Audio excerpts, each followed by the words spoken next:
it's hanging there. But I remember how hard it was and how challenging, and yet how it helped me build resilience. The fact that my mom, I don't know who took care of you through that stage, but for me, it was my mom who was diagnosed with multiple sclerosis, and she barely could move. So imagine someone with multiple sclerosis taking care of someone that cannot move. I was flat in the bed too, like I believe it was 2 months or something like that. But I can feel what you say because I relate. So how was it for you to be? I can relate so much with you because I was fiercely independent and suddenly I had to depend even to go to the bathroom, Mhm. and someone to push the wheelchair for me. It was not fun. It was not fun. But how was it? How was your environment? Who was helping you? How was that? How did that impacted the future of the work that you are doing now? Yeah, so when I went back home, like I ended up spending 7 months in hospital. And then when I went back home, so I went back home to my mum and dad and my younger brother. So my mum did a bit of stuff, and then I had carers that came in and helped me get up and have a shower and do all those sort of things in the morning. And then, a few days after I left hospital, I had to start school, but I couldn't go to the school that I was meant to go to because it wasn't wheelchair accessible. And also I couldn't go to the bathroom or push myself around or get dressed or anything without help either. So I ended up having to go to a school that was nowhere near where I lived. Where they had, some carers and aides and physiotherapists and all that sort of stuff that were able to provide that support that I needed at the time as well. So not only was it having to rely on all these others, it was being thrown into this situation a couple of days out of hospital where I didn't know anybody, starting school in the middle of the year. And it was just incredibly tough. And I think you can probably relate as well. I think that, as a young woman, when you've been in these situations, and especially spending so much time in hospital, like I felt like the whole world had seen me naked and seen every bit of me and, the most vulnerable Yeah. parts of us. And it almost, you almost feel numb to it after a while. Oh my goodness! Wow. And so what happened? I remember when I went out of the hospital. I had a very interesting experience of connecting with nature. That was my first experience after I came out of the hospital, and I actually, kind of befriended the hospital people. I felt for some reason at home because my home was so challenging sometimes. My mother with multiple sclerosis and all of that. So kind of the environment of the hospital was more harmonic than my home at that time. But I remember when I went out of the hospital, I connected with nature. I knew, just like you knew, like your mission, I knew my mission, but my mission, I decided it at the moment that I had the car accident, the crash. So what happens when is the moment that you begin to get out of that you begin to, I guess, accept? What was the process for you to accept the situation that your physical form was going through? Yeah, it was a long process. I think, being a teenager is hard enough at the best of times.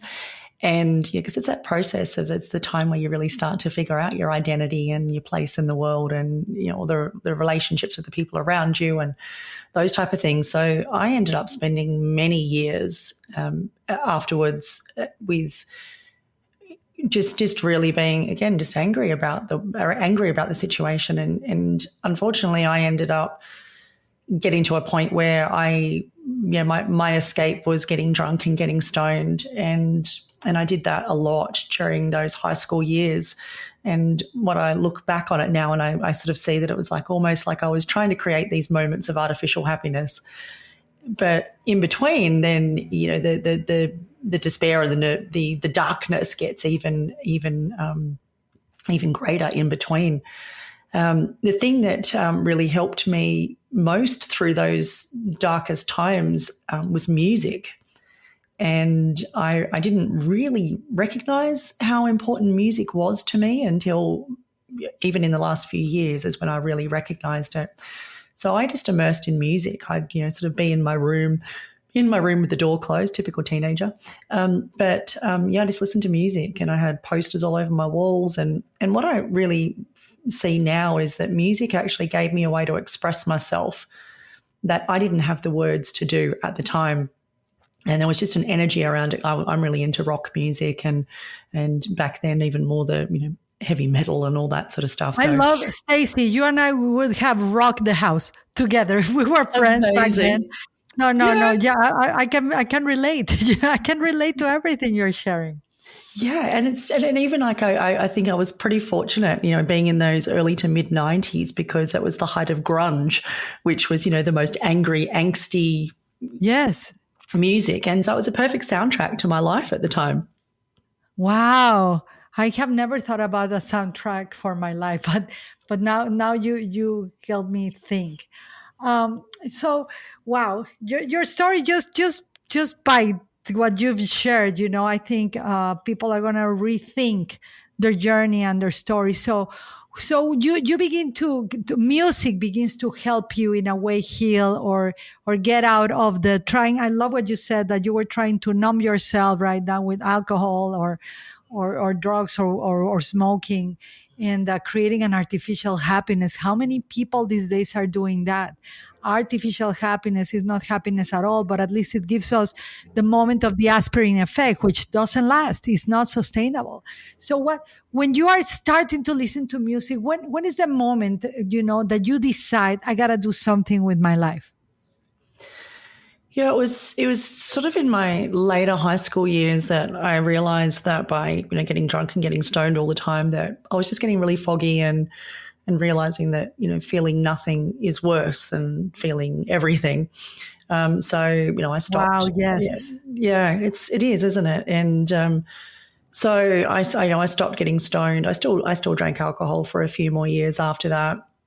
And then just after I turned 18, I actually stopped drinking alcohol altogether for about 5 years. And then Wow. now I'm actually coming up to 8 years without drinking again. And I know I'll never go back to it again. I realized that it's interesting, because I felt that at the time there was a numbing effect. But, in my adult years, I began to sort of feel that alcohol helped me. I felt that it was helping me to connect and being able to Right. communicate better. And then once I got it out of my life, then I realized that it was actually inhibiting my ability to connect, and being completely sober. Now I realize that I have such an incredible ability to be present, to connect, not just with myself, but with others, but with things greater than me. And that was really important. But yeah, it wasn't until I was probably into my 20s that the really big shift came, and it wasn't a single moment. I think it was just a build up, and it happened over time. And I realized that while I couldn't change what had happened, I could change the story I told about what happened, both to myself and to others. Not that I really talked about, still at that point in my 20s, I still wasn't talking about my own story. But I realized that if I could change the story I told about it, and then I could change I had complete control over what came next. And as you mentioned with Emerson before, and self-reliance, and I realized the real strong importance of personal responsibility in every aspect of our lives is that Mm. in every moment we have the power to make a decision or take an action that can Yes. change the trajectory of our entire lives, really. And so that was a big thing. It was like, okay, and then what came into that as well is I sort of took it a step further, and I actually became grateful for what had happened to me. And most people think, how the heck Oh, can ending up a quadriplegic and needing a wheelchair for the rest of your life be positive? But when people spend time with me, they realize very quickly that I am, 100% grateful for the experience I've had. And, I can say with absolute certainty now that it's opened up opportunities that I would never have had my life have taken the path that I'd planned it back then. wow. Wow, Stacy, I just felt it in my soul that you became grateful for what happened in your life. Do you remember that moment? Because those are moments of grace, of revelation, and again, you are so wise, because you're telling me by the age of 18 I stopped drinking. I mean, who says that? It's like by the age of eight, usually it's the age of 40. You are so wise. You're telling me by the age of 12 I knew what I wanted to do. My life was going well. By the age of 18, it's kind of is kind of a really wise soul in that body of yours that has taken like a leap of a human experience and suffering and feeling it all to bring to us a message from that side of the equation of true honest gratitude and true honest happiness and support and service of humanity. I think your message is really powerful actually, because it's not the typical message of someone overcoming. It's actually someone that knew and chose what to do with life. That's that's huge. And what's really interesting about it too is that I didn't realize until I must have been in my late 20s, early 30s, and I looked up what my name actually means. And Stacey actually comes from the Greek name Anastasia, which actually means resurrection or she will rise again. Oh my gosh. Wow. Whew. Yeah. And I'm just Stacy. I'm like, my Stacy. parents must have had some kind of wacky intuition. But it's almost like I kind of feel that really it's almost like I'm sort of fulfilling my name in the journey that I'm have been on, and the journey that I'm still on, and the journey that I'm excited to continue to go on. Wow, this is so powerful. I'm living the journey of my name. We always say that what we name becomes power in the world. That's why it's so important to name things, name experiences, go through the feeling, because what is unnamed will be trapped. But I love that you took it like the one who resurrects. That gave me shivers too. I know our team that is helping us record, probably they're having shivers too. And Anastasia, what a beautiful, beautiful name, she who resurrects. And because the first time that I read one of your posts, immediately I thought of you like a phoenix, and you just validated my my intuitive thought of like, she reminds me of the metaphor of the phoenix. From the ashes they resurrect, right? And that's your name, Anastasia. Stacy, wow, this is giving me shivers galore. So I read one of your blogs, because you are a prolific writer too. You write, you speak, you teach, but you did something called the 22-year pact. Do you care to share with people what that is? Yeah, so back when I was spending the 8 weeks flat on my back, and so I had a lot of time to think. And one of those things that I was, angry about was the fact that I wasn't going to be able to play sports again. And so back then at 12 years old, I actually made a pact with myself that I was never going to play sports again, because I couldn't do it like I used to, and I felt that I could never be good at it again. And for me, when I do things, like I'm committed to excellence. I really want to see how good I can get at something. So my thing is, even all my emails and everything, my sign off is be your best. And for me, it's really important that, whatever we do, we give it 100%. So I decided then that I wasn't going to play sports again. And then I pretty much kept that up for a long period of time. There was times during my teens and in my early 20s where I got pushed to try things, and I tried a couple of things, and those experiences just left me feeling really embarrassed by how slow and uncoordinated I was. And so I thought, not playing sports that was a good decision.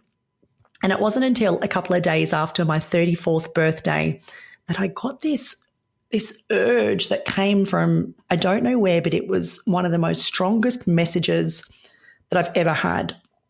And I've realized now, I was speaking to my boyfriend recently about, he was sharing some of the times that God actually spoke to him.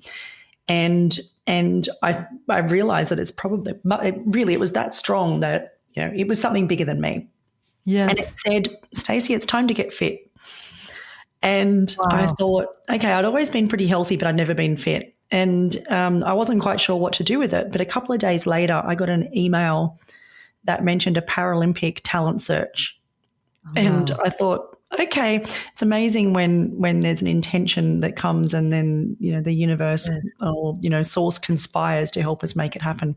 So I Absolutely. registered for that. I registered for it.